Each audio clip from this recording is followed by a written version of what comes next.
Ok. Vamos a continuar entonces ya finalizando la parte de la unidad de digestivo y vamos a hablar de las cavidades corporales, membranas y serosas. Y aquí vamos a ver, a entender cómo esa gran cavidad que se formó al principio del plegamiento, que nosotros llamamos, y se forma una gran cavidad, cómo ahora vamos a formar la llamada cavidad pleural, la llamada cavidad pericárdica y la cavidad peritoneal. ¿Qué aparece? ¿Qué hace que esto se me forme? Y esto lo vamos a recordar porque cuando empiezan los plegamientos nosotros vimos que esto que está aquí, ¿qué es?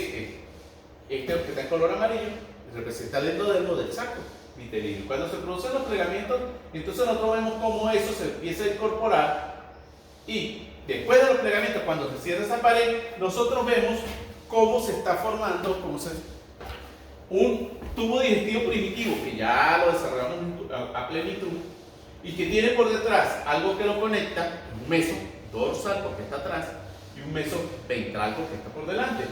Y al lado de él hay una gran cavidad, y esa gran cavidad nosotros la conocemos como celoma intraembrionario. Ya hablamos nosotros de él hace mucho tiempo. Entonces, este celoma intraembrionario nosotros, en nuestra configuración anatómica no existe, porque ese celoma se va a dividir en las cavidades definitivas, y eso es lo que vamos a ver hoy. Debemos recordar muy bien a este señor que está aquí y este señor que está aquí. Cuando hablamos de tubo digestivo anterior, cuando hablamos del estómago, nosotros hablamos del mesogastrio ventral y el mesogastrio dorsal y vimos cómo se desplazaba para formar otra estructura. Pero ese meso también está en el duodeno, ese meso también está en el esófago, lo vamos a tener en el colon. Y ese meso, en algunas porciones va a persistir y en otras porciones va a desaparecer. Y así vemos entonces que existe ese mesenterio primitivo, ¿sí? Anterior y el posterior. Tenemos el tubo digestivo, el mesenterio primitivo dorsal, el mesenterio primitivo ventral. ¿Qué pasa? Si yo hago un dibujo geométrico o esquemático de ese meso en un corte longitudinal del embrión, yo vería esta gran cavidad que está en color rojo, que es el celoma intraembrionario. ¿Y qué se está desarrollando aquí? Pues se está desarrollando el asa cardíaca, se empieza a formar el esbozo de los pulmones y se está formando aquí el tubo digestivo primitivo. Entonces aparecen algunos elementos donde esa gran cavidad, ese celoma intraembrionario se empieza a desarrollar. Miren aquí está el tubo digestivo en líneas punteaditas. Vemos aquí cómo se está formando el árbol respiratorio. Y en la porción por debajo de está formando el árbol respiratorio, donde está ese estómago dilatándose y está rotando, aparece un tabique transversal. Y si ustedes recuerdan cardiovascular, a los tabiques nosotros le decíamos septum. Y como este tabique es transversal, le decimos septum transverso. Va de adelante hacia atrás, y este es el señor que está aquí. Y entonces vemos cómo el celoma se está empezando a dividir. Hay un pequeño espacio entre lo que va a ser, donde está formándose el árbol respiratorio y la pared. Entonces le decimos conducto pericardio peritoneal. ¿Por qué? Va a comunicar el lugar donde se está formando el corazón con el área donde se está desarrollando las asas cardíacas. Vemos una comunicación entre la estructura que me está formando el árbol respiratorio con la cavidad intestinal, que se llama membrana pleuroperitoneal, melastasia caral. Y tenemos la cavidad peritoneal. Ya con la aparición del septum transverso ya empezamos a dividir lo que es cavidad peritoneal con cavidad pleural. Si nosotros imaginemos nosotros que estamos dibujando a un bebé en desarrollo, a los 24 días vemos nosotros pues se está formando ese tabique antero-posterior, que es el septum transverso, y a medida que se forma el hígado y el corazón, entre ellos dos, ese septum empieza a crecer y a desarrollarse para empezar a formarme lo que sería el diafragma definitivo. Ya más o menos para las 5 semanas yo veo las cavidades ya formadas. Donde está la cavidad del corazón se forma la cavidad pericárdica. Donde está la cavidad, donde están los pulmones se forma la cavidad pleural, y donde están las asas cardíacas, las asas intestinales sería la cavidad peritoneal. ¿Qué me separa? Y aquí es donde deben tener mucho cuidado ustedes. La cavidad pericárdica del anterior por delante de la cavidad pericardia y la cavidad abdominal, el septum transverso, inicialmente. ¿Qué me separa la cavidad pericárdica de la cavidad pleural? Las membranas pleuropericárdicas. ¿Y qué me separa la cavidad pleural de la cavidad peritoneal? Las membranas pleuroperitoneales. Es decir, es muy fácil ubicarse que entre quién me separa, qué cavidades me separa, y yo digo qué elemento la está separando. ¿Cómo se forma el diafragma? Bueno, para la quinta semana del desarrollo, yo hago un corte transversal entre a nivel de la futura diafragma, y yo voy a encontrar estos elementos muy primitivos. 4 elementos que ustedes deben tener muy claros con sus nombres. El esófago, que por detrás tiene su meso, un meso anterior, un meso posterior. Entonces tenemos el mesoesófago dorsal, porque es el de atrás. Por delante del esófago vamos a encontrar el septum transversum, ese pliegue de mesodermo que va desde la pared corporal anterior dirigiéndose hacia atrás, que se llama septum transversum. Veo la membrana pleuroperitoneal, es la que me va a separar la cavidad pleural del peritoneo, y veo la comunicación, una comunicación entre el pericardio, la cavidad pericárdica y la cavidad peritoneal, que se llama canal pericardio-peritoneal. Estos son los 4 elementos básicos que participan en la formación del diafragma. Para la séptima semana, ¿qué estamos viendo ahora? Que esa comunicación entre el pericardio y peritoneal ha desaparecido, se ha cerrado por completo. ¿Quién creció? Pues crecieron estas señoras que estaban en color gris. Las membranas pleuroperitoneales cierran ese espacio, el septum transversum crece hasta llegar hasta el esófago, y el mesoesófago se ha fortalecido más. Pero como su nombre lo dice, es una membrana, es algo muy delgado, y nosotros sabemos que el diafragma no es tan delgado. ¿Qué necesitamos? Pues que aparezca un elemento adicional, donde células de la pared corporal posterior, de la parte dorsal de la cavidad, empiezan a proliferar. Y a medida que proliferan, van a invadir toda esta membrana pleuroperitoneal, la van a invadir para formar el anillo muscular del diafragma. Tenemos, repito, 4 elementos iniciales y aparece un quinto elemento. Desaparece la cavidad o el canal pleuroperitoneal y aparecen células de la pared de este mesodermo que está posterior, invaden a la membrana, y a medida que le invaden, pues van engrosando a ese diafragma para formar el diafragma definitivo. Y así, para el 4.º mes, nosotros encontramos ya el diafragma desarrollado. ¿Cómo está desarrollado? Pues muy bien. Vamos a tener que el diafragma está formado por el septum transversum, que este septum transversum se va a formar el centro frénico del diafragma, el mesoesófago, que va a formar los pilares musculares del diafragma, la membrana pleuroperitoneal, que queda un pequeño fragmento que, junto con el anillo muscular, me va a formar la porción muscular del diafragma. ¿Quiénes son estos? Pues esto que está aquí sería el esófago, ¿verdad? Que alrededor de él vamos a tener el hiato esofágico, porque esos son los agujeros que tenemos nosotros ahí. Este de color azul, así, en la zona hepática, ¿quién es? Pues es la cava inferior, y vamos a tener el hiato de la cava, y en la parte dorsal, pegado hacia la pared corporal, vamos a tener la aorta, y tenemos el hiato aórtico. Recuerden que el diafragma tiene 3 agujeros naturales, y no son amplios, son estrechos rodeando la estructura que debe ser. Entonces, repito, ¿qué se forma del mesoesófago dorsal? Los pilares musculares del diafragma. ¿Qué se forma del septum transverso? El centro frénico del diafragma, que es ventral. Y de la membrana pleuroperitoneal, el pedacito que queda, más las fibras musculares de la pared corporal posterior de ese anillo muscular, forman la porción muscular del diafragma. Cualquier alteración en el desarrollo de alguno de esos elementos nos va a producir una anomalía del diafragma.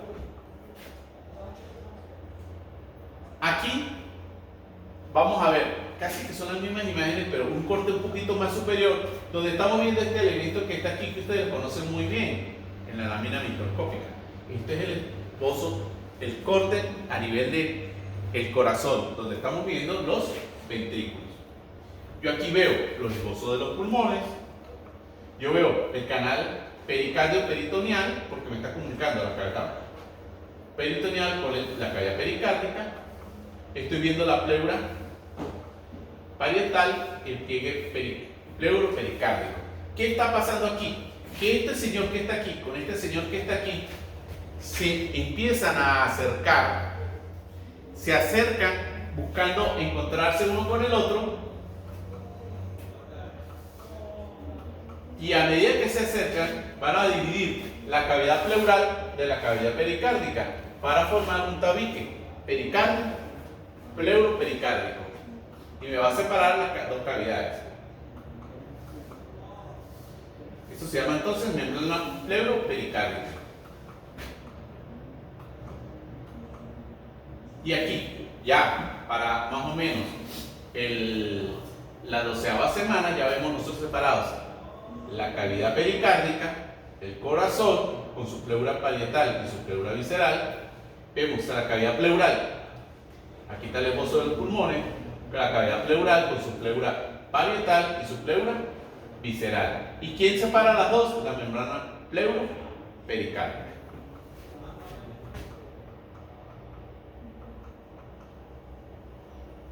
Y aquí ya, al bebé ya de 5 meses, con sus pulmones ya desarrollados, como ustedes lo conocieron. No hay gran cosa que decir aquí.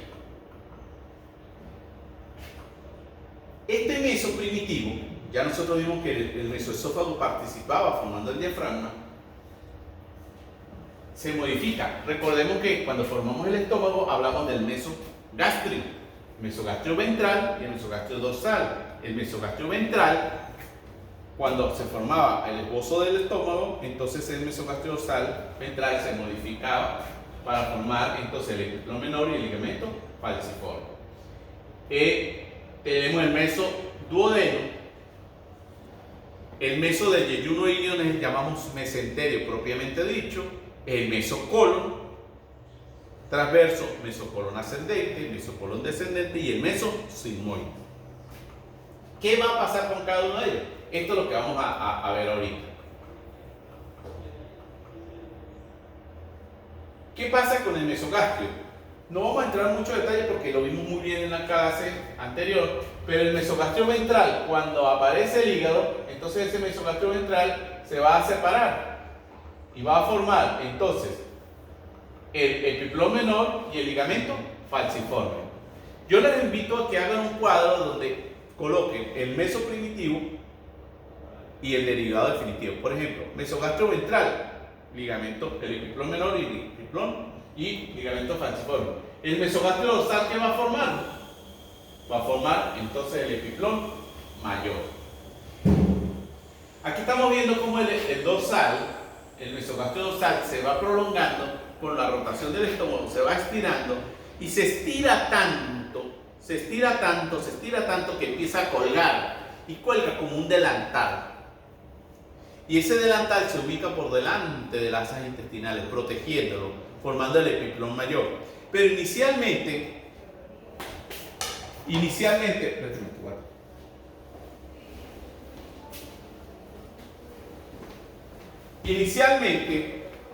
ese mesogastrio colgaba, pero él colgaba de esta manera, así.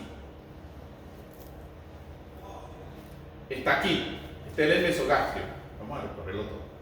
Este es el mesogastrio. Aquí pegado hacia el estómago, aquí pegado a la pared dorsal. Él empieza a crecer y se empieza a doblar. Voy a moverme un poquito para que lo vean. Y se empieza a doblar. Se empieza a doblar para formar el epiplón mayor. Pero vean que hay una hoja posterior y una hoja anterior. Mientras está en esta etapa, se llama la bolsa omental. Pero él crece tanto que su hoja dorsal y su hoja ventral se llegan a unir y se fusionan. Y cuando ya se fusionan, forman entonces el epiplón el epiplón mayor propiamente dicho. En el bebé, si uno abre y seca la cavidad de un fetico de 4 meses, 5 meses, usted lo va a ver así. No, pero ya cuando es un feto mayor o en el adulto, usted ve una sola bolsa que cuelga y se ubica por delante de las asas intestinales. Por eso es que cuando usted abre la cavidad abdominal, usted ve una gran cantidad como de grasa. Y usted la levanta, la puede levantar y sacarla así y va a ver las asas intestinales, porque él no se adhiere a esas asas intestinales. La pared dorsal, esta está pegada al estómago. La pared dorsal va creciendo y ¿quién vamos a encontrar nosotros aquí? Al colon transverso. Pegado a la pared dorsal. Entonces él se pega ahí y se une con el mesotransverso y va a formar una sola estructura que tiene que ver. Entonces la inserción anterior va a ser a nivel del estómago y la inserción posterior va a ser el mesotransverso.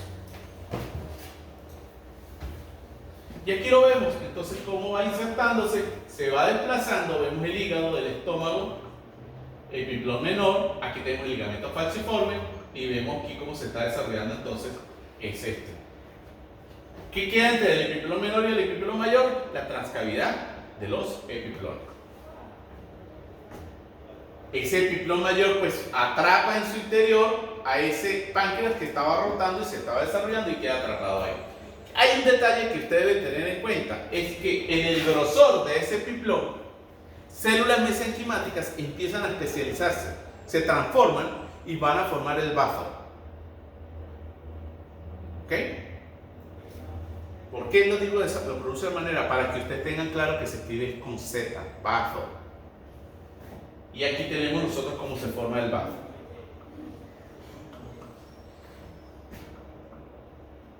Al aparecer el bazo, ese mesogastrio dorsal que va a formar más adelante el epiplón mayor va a cambiar su nombre.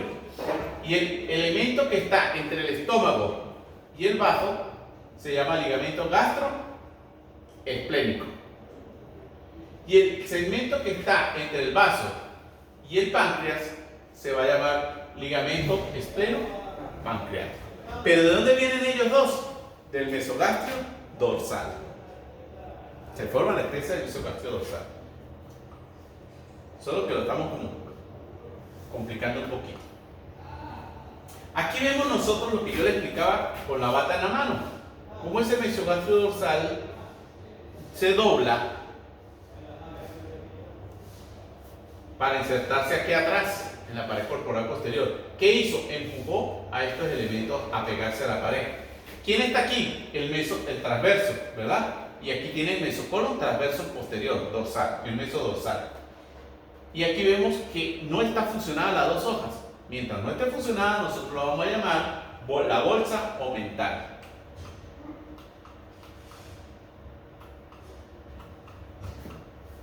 ¿Ven el mesocolon transverso? Y aquí está el epiplón mayor, pero no se han unido y se llama bolsa omental. Cuando se fusionan las dos hojas, entonces vemos el epiplón mayor propiamente dicho. Vean cómo este epiplón mayor abraza también al colon transverso y se pega a él, entonces forma el epiplón mayor propiamente dicho. Miren aquí el duodeno y vemos aquí el páncreas. Yo quiero ahora, este tema, si ustedes tienen la posibilidad de buscarse el libro de Hick, está en digital también. Ese libro de Hick no es nuevo. Digamos que ya tiene sus añitos, hay una edición digital que es la tercera edición, que es del año 2000 creo, 2000 y tanto.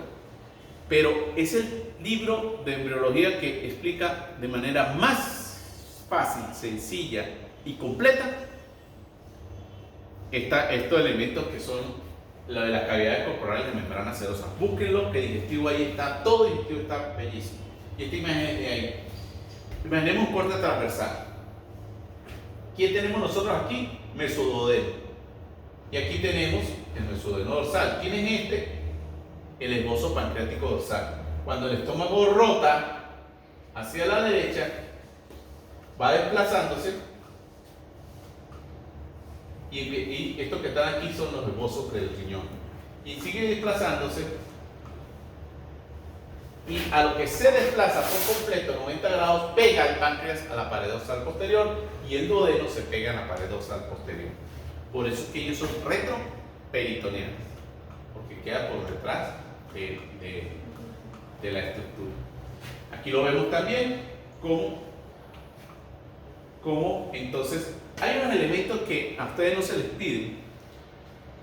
En la época que nosotros estudiábamos sí nos lo exigían, pero a ustedes no. Y esto es sacado del libro de Hick, donde esos elementicos que si quedó pegadito, el pedacito allá, el pedacito acá, tienen nombres propios. Aquí nosotros le decimos mesoduodeno, se pegó atrás, y el mesoduodeno dorsal desaparece. Pero eso no está poco tan sencillo. Y quedan segmentos y la llamada fascia, la fascia de Toll 2, la fascia de Toll 3, la fascia de Toll 1. Pero para que vean que esto no es tan, que es más de interés del cirujano. Vean acá, donde estamos el epiplón menor, el epiplón mayor, cómo va colgando, ¿lo ven? La bolsita de aumenta. Y cuando estas dos paredes se fusionan con el mesotransverso, entonces tenemos el epiplón mayor propiamente dicho. ¿Qué es esto? Estos son las asas intestinales, el yeyuno ilion. Y el duodeno, el meso de las asas intestinales, se llama mesenterio. Y este mesenterio es el que cuelga y es el que permite que las asas intestinales se movilicen. ¿Y quién irriga este mesenterio? La arteria mesentérica superior. ¿Ve? Es la misma imagen, pero aquí está el colorcito, nosotros le colocamos color. Entonces, este es las asas intestinales y este es el meso. Este es el colon ascendente, por lo tanto, este es el meso colon ascendente. Este es el colon transverso, este es el meso colon transverso. Este es el colon descendente, este es el meso colon descendente. Y este es el colon sigmoide, por lo tanto, este que está aquí sería el meso colon sigmoide posterior.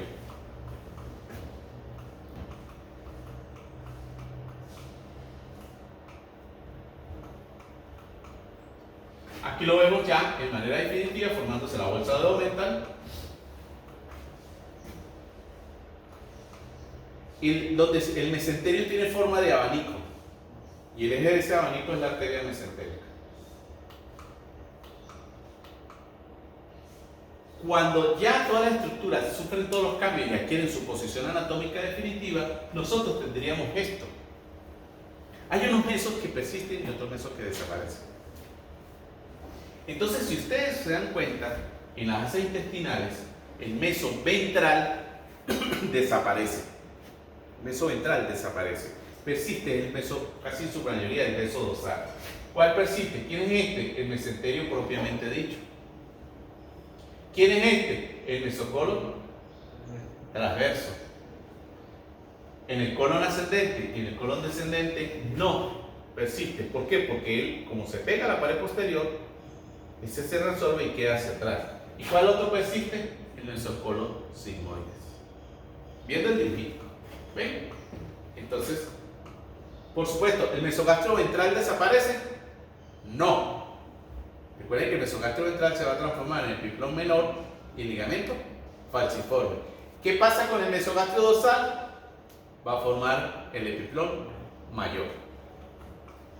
¿Qué pasa con el duodeno? ¿Desaparece? Sí, porque recuerden que el duodeno se hace retroperitoneal.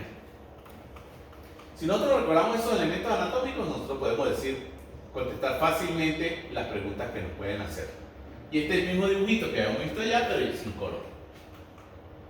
Entonces, ustedes van a hacer un gráfico, un cuadrito, que en las clases normales nosotros lo desarrollamos ahí, con el meso, desde el mesoesófago hasta el meso sigmoides. Anterior, posterior, o ventral o dorsal. ¿Qué pasa con el mesoesófago ventral? Desaparece. ¿Qué pasa con el mesoesófago dorsal? ¿Qué va a formar? Los pilares del diafragma. El mesoesófago. ¿Qué pasa con el mesogastrio ventral? Forma el epiplón mayor, el epiplón menor, ligamento falciforme. ¿Qué pasa con el mesogastrio dorsal? Forma el epiplón mayor. Y así van a ir rellenando ese cuadro. ¿Cuáles persisten, cuáles desaparecen? Es un ejercicio que ustedes deben hacer para esta clase. Y ya vimos mesos. Pero tenemos que ser más dinámicos en el momento de desarrollar ese tema. ¿Cuáles son las anomalías del diafragma y del meso? Pues realmente las anomalías más importantes son las del diafragma, donde si hay algún elemento, uno de esos cuatro elementos que forman parte del diafragma se altera, tenemos una anomalía, más o menos grave. Tenemos que la ausencia parcial del diafragma, no hay diafragma. Entonces, las asas intestinales suben y bajan por eso es normal. La hernia diafragmática congénita de Bosch-Salé, la hernia hiatal, fácil. La hernia hiatal es muy fácil, ya la vimos. Es que el hiato es muy grande. ¿Y cuál es la hernia hiatal más frecuente? La hernia hiatal del estómago, la esofágica. Porque la de la aorta o la de la cava inferior no representan ganas porque no son estructuras móviles. La penetración congénita del diafragma, que no es lo mismo que una hernia diafragmática. Ya van a ver por qué. ¿Y las del mesenterio cuáles son? La frecuente, el ciego y colon móvil. Recuerden que el ciego y el colon nos desaparece el meso, porque ellas se van a fijar a la pared posterior. ¿Qué pasa? Si ellas se hacen muy móviles, pues vamos a tener problemas, porque el movimiento peristáltico puede hacer que ese meso sea muy móvil y haga torsiones. Y ahí es cuando vienen los problemas de torsiones intestinales. Está moviendo el pie. Ok, ausencia parcial de diafragma. Es que sí, que falta una parte. ¿Cuál es el concepto? Es la ausencia de una de las hojas del diafragma, sea la derecha y la izquierda, y eso puede originar la presencia de un hemidiafragma. Es decir, falta el derecho, tenemos hemidiafragma izquierdo. ¿Qué pasó aquí? Fallas en la función de los componentes embrionarios que forman el diafragma.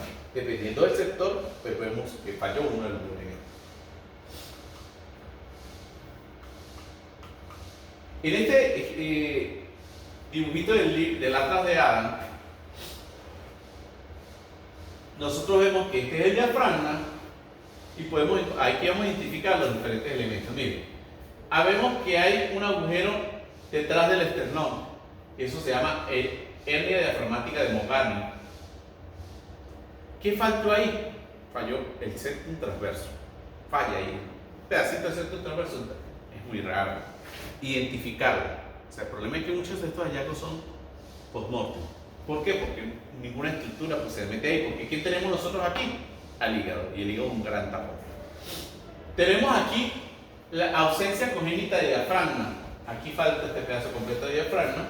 Aquí el agujero, la hernia diafragmática de Bosch-Salé, que está del lado izquierdo. ¿Por qué esta no pasaría nada? A no ser que sea demasiado grande el agujero, tenemos el hígado que lo está tapando. Esta, como está en el lado izquierdo, no hay nadie que nos tape ese agujero. Y como no hay nadie que nos tape ese agujero, pues las asas intestinales, el colon descendente y el colon transverso o asas intestinales ascienden y se pueden meter por este agujero si es muy grande. Aquí tenemos una hernia hiatal. El hiato esofágico es muy amplio, entonces tenemos los problemas de reflujo y todo eso.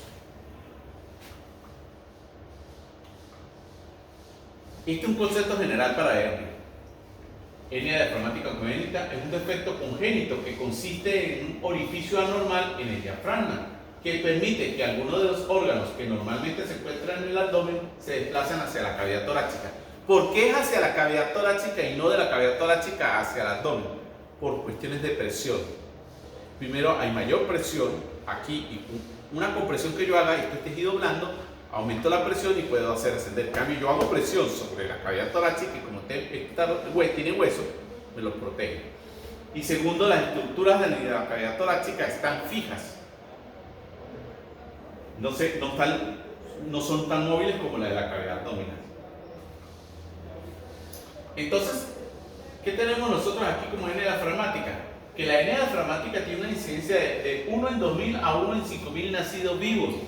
Digamos que sí hay cierta frecuencia, que su etiología es desconocida, no sabemos por qué se presenta esto, que generalmente hay factores genéticos, pero hay un factor, la herencia multifactorial, como vimos nosotros en las respectivas clases, que no solamente tener el factor genético, sino que los factores ambientales sean adecuados como para que la hernia se desarrolle.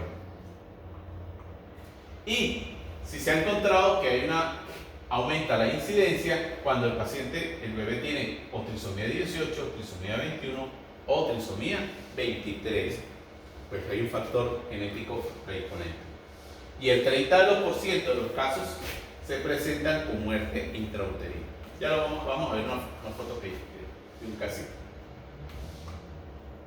El diagnóstico es antes del nacimiento, neonatal.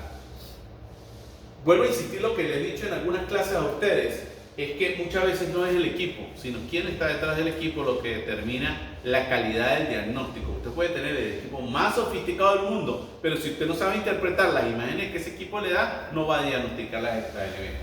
Pero si usted tiene un equipo de calidad, con una persona entrenada para esto, se puede hacer el diagnóstico a tiempo. De una mortalidad muy elevada, entre el 30 a 60%, dependiendo del tipo de hernia y el momento del diagnóstico y el lugar de nacimiento del bebé. Por ejemplo, si el bebé nace en el hospital de Mucuchi, no tiene diagnóstico, nace en el hospital de Mucuchi, hay que trasladarlo aquí a la chédula, pues en ese ínterin del traslado, si hay una hernia demasiado grande, pues el bebé puede fallecer. El tratamiento quirúrgico. ¿Por qué debe ser tardío? Porque hay que preparar al niño a llevarlo en las condiciones más ideales a eso. También depende de qué tan grave sea esa patología.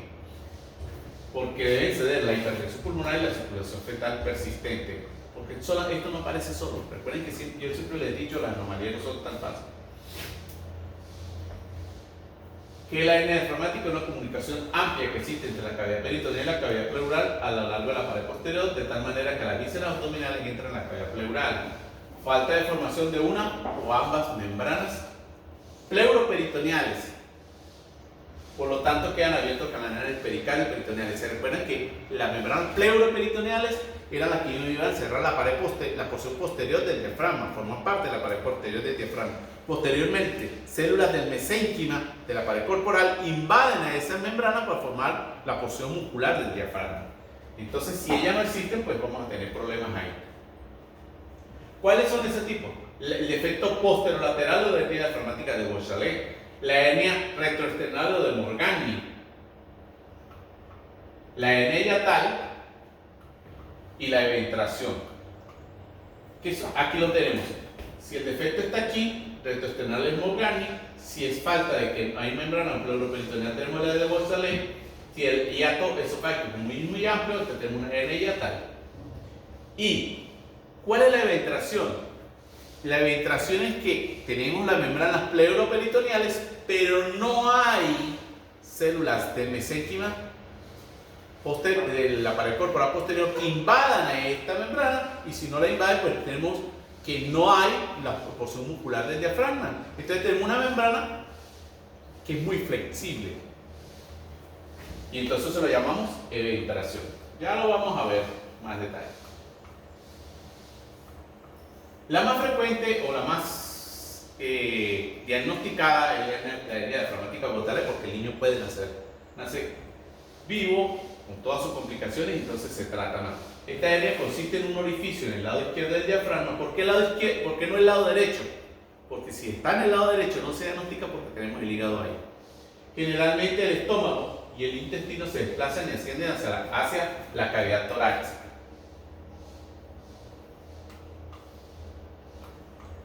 Es la más frecuente, del 85-90%, produce clínica neonatal, problemas respiratorios. ¿Por qué? Porque el área del pulmón es ocupada por las asas intestinales. Se produce generalmente por una agenesia de la membrana peritoneal, es decir, no se forma, o un defecto en la función de la misma. Se formó, pero no llega a cubrir el orificio que debería ocurrir. Ve que parece, tiene la misma consecuencia, pero la causa es diferente. Y se conoce como hernia diafragmática de Beauchalet. El tamaño es variable y solo el 20% son izquierdas. ¿Por qué son izquierdas el 80-90%? Porque el otro 10 o 20% no se diagnostica. Porque está ligado ahí tapando ese defecto. Y esto sería, miren, aquí tenemos el diafragma con el orificio y las asas intestinales pues suben. ¿Qué pasa con el pulmón izquierdo? Pues el pulmón izquierdo está colapsado porque no se puede expandir, no puede desarrollarse, simplemente porque no tiene espacio para que al entrar el aire se desarrolla.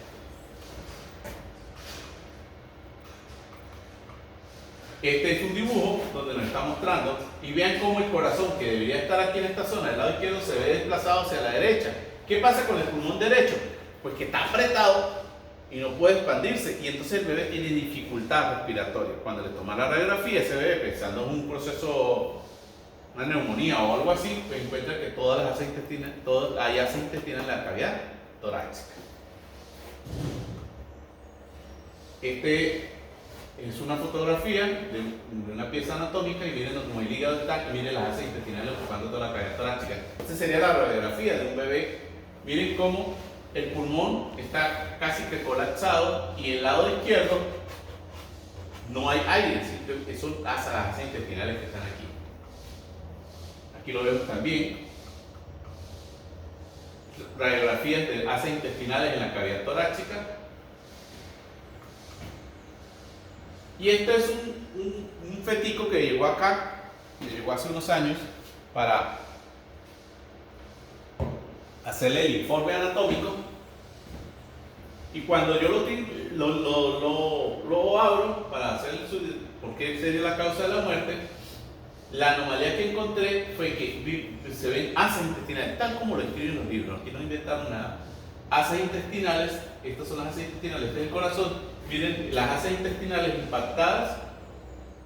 compactadas en el lado izquierdo. Y todas las asas intestinales. El estómago estaba plano porque todas las asas intestinales estaban ubicadas en el torso. Vean, el corazón, yo lo veo aquí, y aquí está el pedacito. Como yo había retirado el corazón, aquí está el corazón. Ese está ahí guardado. La hernia retroesternal o de Morgagni es muy poco frecuente, ¿no? Este tipo de hernia consiste en un orificio del lado derecho del diafragma, generalmente el hígado, y los intestinos se desplazan. Tiene que ser que sea muy grande, o decir, debería existir una agenesia más bien del diafragma para que el hígado llegue a ocupar esa posición. La retroesternal de Morgagni es un hallazgo más casual, donde presenta algún problema, y a lo que le hacen su radiografía y los estudios, pues encuentran que hay un orificio en esa zona. Pero más bien un hallazgo. Este es gigante, una hernia gigante. Las hernias se deben diagnosticar antes del nacimiento, el 93% por ultrasonografía, y cómo se caracteriza por la presencia de asas intestinales dentro del tórax, desviación del mediastino, ausencia de burbuja gástrica y polidrañia. Cuando hay polidrañia es porque hay un problema en la deglución. ¿Ok? Y la hernia hiatal, generalmente su diagnóstico no es tan en el recién nacido, sino más bien un niño que presenta problemas en la deglución, o cuando ya es un niño más grande, y para lo que hacer el estudio, pues ya se ha determinado que la hernia hiatal, así sea diagnosticada en un adulto, es un problema congénito, porque es el orificio del hiato esofágico, el que es muy amplio. Ya lo vimos nosotros cuando vimos las imágenes ¿qué pasó? ¿Cuál es el concepto? Una porción del estómago se introduce en la región del tórax, se ve una alteración del desarrollo de los pilares musculares del diafragma, que al quedar muy separados dan lugar a la formación de un orificio esofágico muy amplio. Y era la imagen que veíamos allá. Una hernia hiatal por desplazamiento, parte del estómago está arriba, una hernia paraesofágica, es decir, está el orificio natural y hay un orificio adicional, y por ahí se va al fondo del estómago, o la mixta, donde aparte que es muy amplia, también hay otro adicional, y entonces se rompen, se unen y forman una sola. Pero por eso es que es más frecuente el diagnóstico de hernia hiatal en adultos, por la sintomatología. Miren, esta es para hiatal, miren cómo el estómago está acá. La radiografía con contraste de varios, vemos parte del estómago por encima del diafragma. ¿Y qué es la evitación congénita? Pues la sintomatología es la misma de la hernia diafragmática de Beausoleil. Pero ¿qué pasa? Es la presencia de vísceras abdominales en la región torácica, pero separada por un saco membranoso. ¿Y qué es ese saco membranoso? Pues es las membranas pleuroperitoneales que persisten pero que la causa fue que no fueron invadidas por mesénquima para formar la porción muscular. Se debe a falta de migración de mioblastos de ciertos sectores del diafragma en desarrollo, quedando una delgada membrana que formada por la pleura y el peritoneo separando el tórax del abdomen. El diagnóstico es intraoperatorio. Cuando abren, ven que todas las asas intestinales están metidas en una bolsa. Te dicen, no, esto. Aunque el tratamiento es el mismo, el diagnóstico cambia. Esto no es una hernia diafragmática de bolsa Ley, es una eventración congénita del diafragma. Porque todavía ahí está la membrana pleuroperitoneal. Pero simplemente es más pedagógico. Aquí lo vemos, como aquí hay diafragma, pero aquí está la membrana pleuroperitoneal recurriendo a esa estructura. Tratamiento y manejo diagnóstico es el mismo. ¿Ok? Igualito, solamente que el hallazgo va a ser más quirúrgico. Y como anomalía del mesenterio, se habla de cuando el mesenterio es muy grande, muy largo, y esto va a generar que las asas intestinales se muevan mucho. Y si las asas intestinales se mueven mucho, entonces va a existir el riesgo de que las asas intestinales roten sobre su mismo eje y hagan una torsión testicular. Cuando usted dice que fulanito, o lo van a escuchar más cuando estén en el área hospitalaria, lo operaron de emergencia porque tenían una torsión intestinal, es porque ese mesenterio era muy largo y esa movilidad le permitió rotar y se estrangula en sí mismo. Esas son las anomalías más frecuentes. Ciego y colon móviles. ¿Por qué? Recuerden que el mesociego debe desaparecer porque se fijan las alas. Si ellos persisten, pues trae como consecuencia eso, la movilidad y las torsiones. Se debe a una fusión incompleta del mesocolon ascendente con el peritoneo. ¿Ok? Ya con esto terminamos la unidad de digestivo que complementa toda la información que nosotros teníamos desarrollando cuando empezamos a ver ya cara, respiratorio, intestino anterior y todo eso. Muchas gracias.